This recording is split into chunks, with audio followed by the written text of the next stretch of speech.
नमस्कार प्रिय लाडक्या मित्रांनो, माझे नाव वैशाली. सगळे मला वैसाच म्हणायचे. ही घटना त्यावेळेची आहे जेव्हा मी गावाकडे गेले होते. चांगलं 1-2 महिने मी तिकडेच होते. त्यावेळेस माझी सुरुवातीला आधी इथे ओळख नव्हती. मात्र आता मला गावाकडे पण यायला लागणार होतं, कारण की गावाकडे आमची जमीन, घरदार सगळंच होतं. ती रात्रीची वेळ होती. मी घरामध्ये पाणी नव्हतं म्हणून घागर घेतली आणि पाणी आणण्यासाठी गावामध्ये गेली. त्यावेळेस ती घेऊन येत असताना गावातला तो इसल्या आला आणि मला जवळ घेऊन तिथेच त्याने कसा चालू झाला आणि त्या रात्री त्याने काय काय केलं तीच कथाच मी तुम्हाला सांगणार आहे. मात्र त्याच्या आधी जर तुम्ही नवीन असाल आणि आपल्या चॅनलला अजून लाईक सबस्क्राईबच नसेल केलं तर प्लीज आता लगेच करून घ्या. तर चला मग कथेला सुरुवात करेल. मित्रांनो, माझं नाव वैशा आहे. मी दिसायला देखणी आणि तेवढीच मी सुंदर आहे. माझा स्वभाव खूपच बोलका आहे. आम्ही याच्या आधी शहरात राहायचो. माझे सासू सासऱ्यांचं गावाकडे जमीन जुमला, घरदार सगळं होतं. आम्ही कधीतरी इकडे यायचो आणि खूप दिवस इकडे आलो नव्हतो आणि त्यामुळे मला सारखं वाटायचं गावाकडे जावं आणि घराची काही अवस्था आहे पाहावं. रान शेतामध्ये अगदी गवत वगैरे वाढलं आहेत आणि ते स्वच्छ वगैरे करावं म्हणून मग मी आले होते. चांगलं 1च आठवडा झाला होता. गावात माझी एवढी काही ओळख नव्हती. मात्र आमच्याच घराच्या खालच्या साईडला एक विशाल म्हणून होता.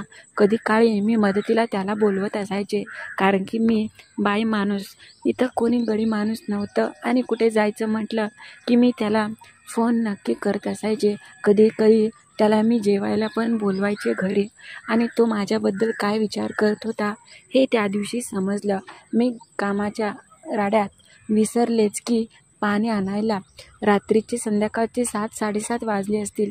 आता चांगलाच अंधार पडू लागला होता आणि जिकडे तिकडे काळोखत होता. त्यावेळेस मग मला आठवलं की पाणी आणायचे राहिले. मी घागर घेतली आणि चालले मी पाणी आणायला.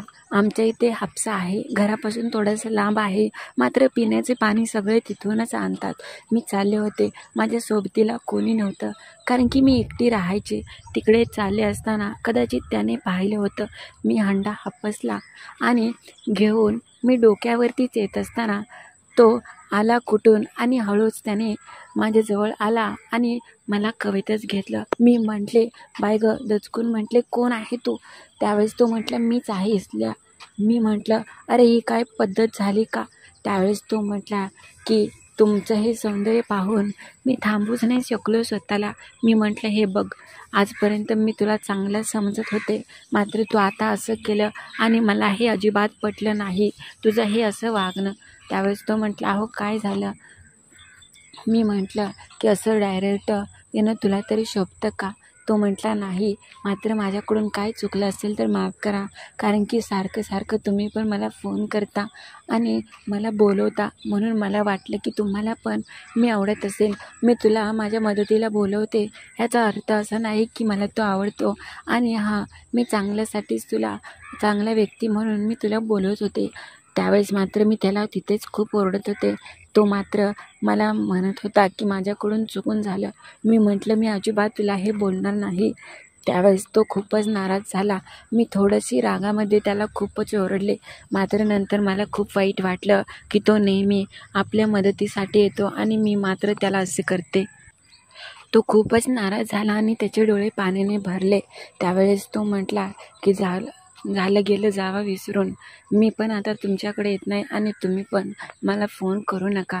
त्यावेळेस मी म्हटलं, अरे नको, तू मनावर जास्त घेऊ. मी थोडीशी रागात म्हटले. मी घागर आणले आणि त्याला बोलत बोलत मी आमच्या घरापाशी आले. त्यावेळेस मी म्हटलं, तू रात्रीचा अचानक असा आला, गावातल्या कोणी जर पाहिलं असलं तर काय विचार करतील आपल्याबद्दल? हां, मी तुला तसं काही कधी विचार केला आहे का तुझ्याबद्दल? मी कधी काही बोलले का तुला?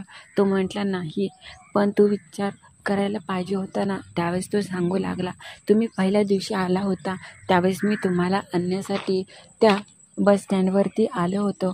त्यावेळेस मला तुम्ही पाहून हसला. नंतर रोज संध्याकाळी तुम्ही मला बोलवायचा. मला वाटलं की तुम्हाला पण तेच हवं आहे, कारण की मी खूप दिवस पाहिलं आहे तुम्ही एकट्या राहता आणि तरुण आहात. मी पण तरुण, दिसायला देखणं आहे. तुम्हाला तर माहीत आहे की मी रोज सकाळी तुमच्या घरापासून जातो, मात्र तुम्ही मला कधी कधी काम करताना घराबाहेर झाडू वगैरे लावताना दिसता आणि तुमचं ते सौंदर्य पाहून माझं नाही मन होत. तसेच माझे मित्र तुमच्यासोबत फिरल्यानंतर तुमच्याबद्दल खूप काही म्हणतात, म्हणून मला वाटलं की दुसरं असं करण्यापेक्षा मी स्वतःहूनच काही गोष्टी केल्या तर. त्यावेळेस तो सगळं असं मला म्हणत होता आणि आज खरं तो बोलला होता त्याच्या मनात काय आहे. मात्र हळूहळू मी राग विसरून गेले.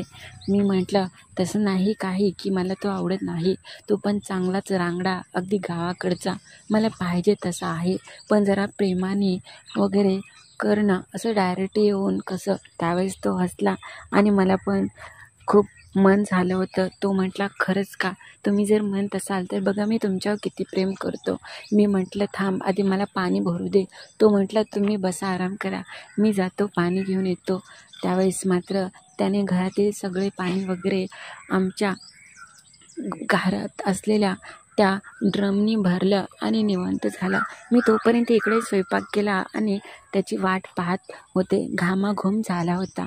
त्यावेळेस तो म्हटला की हा तर घाम काहीच नाही, घाम तर आज संध्याकाळीच निघणार आहे तुमचा आणि माझा. मी हसले आणि मी लाजून खूपच लालीलाल झाले. त्यावेळेस तो म्हटला की तुम्ही लाजल्या तर असं वाटतं की नुसतं तुम्हाला पाहतच बसावं.